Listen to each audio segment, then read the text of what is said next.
আমি তো কিছুই পারি না, আমার বন্ধুরা সব পারে, ওরা বিশ্ববিদ্যালয়ে চান্স পেয়ে যাবে, আমি পাবো না, এরকম চিন্তা ভাবনা হয়। এখন আমি কি করব? তোমাদের মধ্যে একজন এরকম কমেন্ট করেছো। সো তুমি কিছু পারো না, তোমার বন্ধুরা সব পারে এবং তারা চান্স পেয়ে যাবে, তোমার কাছে এমন মনে হয়, তাই না? আসলে এটা পুরোপুরি স্বাভাবিক যে তুমি যখন কারোর সাথে কম্পেয়ার করবে, তুমি যখন নিজেকে অন্যের সাথে তুলনা করবে, তখনই তোমার এটা মনে হবে যে অন্যরা একটু তোমার চেয়ে গিয়ে তুমি একটু পিছিয়ে। এটা স্বাভাবিক, এটা পুরোপুরি স্বাভাবিক। তুমি যে কমেন্ট করেছো, আমি তোমাকে গালিগালাজ করবো না, বাট এটা মনে রাখতে হবে যে তুমি কারোর সাথে যদি কম্পেয়ার করো, 100% শিওর থাকো যে হয় তোমার সে উপরে থাকবে, না হয় নিচে থাকবে। কারণ প্রত্যেকটা মানুষের পথ কিন্তু আলাদা, প্রত্যেকটা মানুষের স্ট্র্যাটেজি আলাদা। সো তুমি কারোর সাথে কম্পেয়ার করতে গেলেই নিজেকে হীনমন্যতায় ভোগাবে এবং একটা সময় মনে হবে যে তোমার ধারে কিছু সম্ভব না, এবং তোমার সম্ভাবনা, তোমার যে শক্তি, এই শক্তিটাও তুমি হারিয়ে ফেলবে।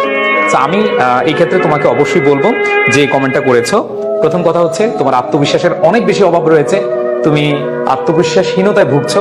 তুমি আসলে কি, তুমি কি পারবে না না পারবে সেটা অন্যের সাথে তুলনা করে তোমার আত্মবিশ্বাসটাকে নষ্ট করে দিচ্ছ। তো আমি প্রিয় শিক্ষার্থী তোমাকে অবশ্যই অবশ্যই বলবো যে যে কোনো পরিস্থিতি মোকাবেলা করার জন্য তোমাকে আগে যে কাজটা করতে হবে সেটা হচ্ছে তুমি কি চাচ্ছ, তুমি যেটা চাচ্ছ সেটা তুমি অ্যাকুয়ার করার জন্য তোমার সর্বোচ্চটুকু দাও, তোমার অধ্যবসায়, তোমার ধৈর্য, এই দুটো সংমিশ্রণে তুমি এগিয়ে যাও। দেখবা কে তোমার সামনে আছে, কে তোমার সাথে আছে, সেগুলো তোমাকে কোনোভাবে ইমপ্যাক্ট করাবে না।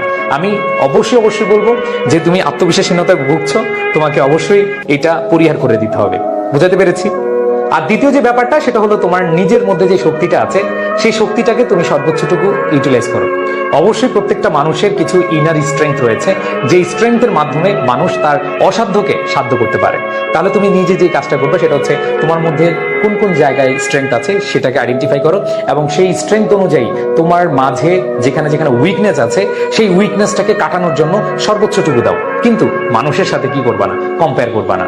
তুমি কারো কাছ থেকে পিছিয়ে থাকতে পারো, বাট তার কাছ থেকে এগিয়ে যাওয়ার জন্য তোমার হাতে অনেক হাতিয়ার আছে, তোমার সামনে অনেক সম্ভাবনা আছে, সেটা কাজে লাগালেই কিন্তু হয়ে যায়। বাট আমরা সেটা করি না, আমরা মানুষের সাথে কম্পেয়ার করে বসে থাকি।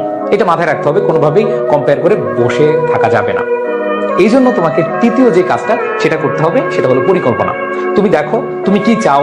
ধরো তুমি হচ্ছে কোনো একটা ইউনিভার্সিটিতে চান্স পেতে চাও, তুমি জানো এখানে অনেক প্রতিযোগী, অনেক অনেক স্টুডেন্ট পরীক্ষা দিবে, তোমার চেয়ে অনেক মেধাবী স্টুডেন্ট পরীক্ষা দিবে এবং তারা সবকিছু পারে, তুমি পারছো না, তুমি পিছিয়ে আছো।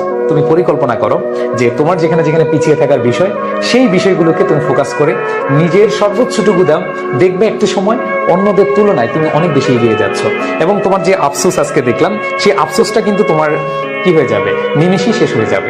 এবং এইখানে আমি তোমাদেরকে বলবো যে তুমি পরিকল্পনা করো এইভাবে যে তুমি এখন কত ঘন্টা পড়ছো, তুমি আরেকটু ভালো করতে হলে বা আরেকটু সামনে এগিয়ে যেতে হলে, অন্যকে পেছনে ফেলানোর জন্য তোমাকে অবশ্যই আরো কয়েক ঘন্টা অ্যাড করতে হবে।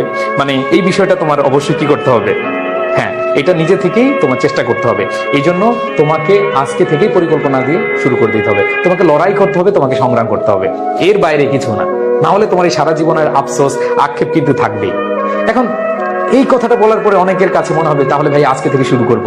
আজকে থেকে তুমি আবার অতিরিক্ত চাপ দিলা, মানে তুমি যা পড়তা, ধরো হচ্ছে তুমি এখন পড়তা হচ্ছে 7 থেকে 8 ঘন্টা, তুমি এখন চলে গেলে 16 ঘন্টায়। না, অতিরিক্ত চাপ নেওয়া যাবে না।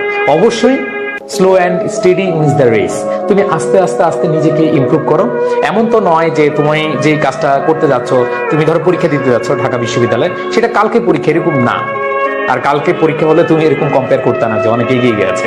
তোমার টার্গেট থাকবে যে তোমার যে হাতে যে সময় আছে, সেই সময়টাকে তুমি সর্বোচ্চ ইউটিলাইজ করবা। অতিরিক্ত চাপ না নিয়ে তুমি যে কাজটা করছো সেটাতে যদি মনে হয় আরেকটু বেশি করতে হবে, আরেকটু বেশি করো, বাট ডাবল বা হচ্ছে ট্রিপল এটা করা যাবে না।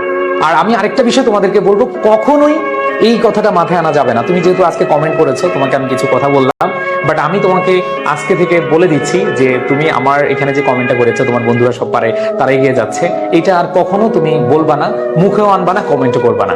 তুমি তোমার বন্ধুর সাথে বা অন্যদের সাথে তুলনা করা একেবারে বন্ধ করে দিবা। আর তোমার মধ্যে কিছু কনফিডেন্স নিয়ে আসবে, হ্যাঁ আমি পারবো। কে কি করছে সেটা আমার দেখার বিষয় না। ধরো তুমি বিশ্ববিদ্যালয়ে ভর্তি পরীক্ষা দিতে যাচ্ছ, তোমার আশেপাশে অনেক ভালো স্টুডেন্ট আছে, সবাই কি সবগুলো সিট নিয়ে যাবে? ধরো নিয়ে গেল, তোমার লাগবে সিট কয়টা? তোমার লাগবে একটা সিট। সো এমন তো নয় যে তোমার মামা, খালা, ফুপু, ফুপা অথবা শালা, শালি এদেরকে নিয়ে ভর্তি হতে পারবা বা ভর্তি হতে দেবা। এরকম কিছু না।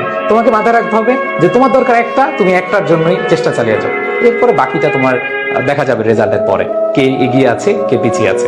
সো এটা টোটালি মাথায় রাখবা যে কোনোভাবেই তোমার মধ্যে যে হতাশার কারণটা, এই হতাশার কারণটা আনা যাবে না।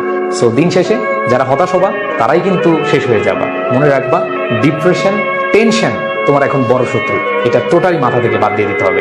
আর তোমাদের এই মুহূর্তে এসে অবশ্যই গাইডলাইন দরকার, তোমাদেরকে অবশ্যই সাজিয়ে গুছিয়ে পড়ার দরকার। তুমি পড়তে চাচ্ছ কিন্তু সাজিয়ে গুছিয়ে পড়ছো না, তুমি এলোমেলো পড়ছো, হুটহাট খালি যেটা মন চাচ্ছে সেটাই পড়ছো না, সেখানে অবশ্যই গোছানো একটা প্রস্তুতি দরকার।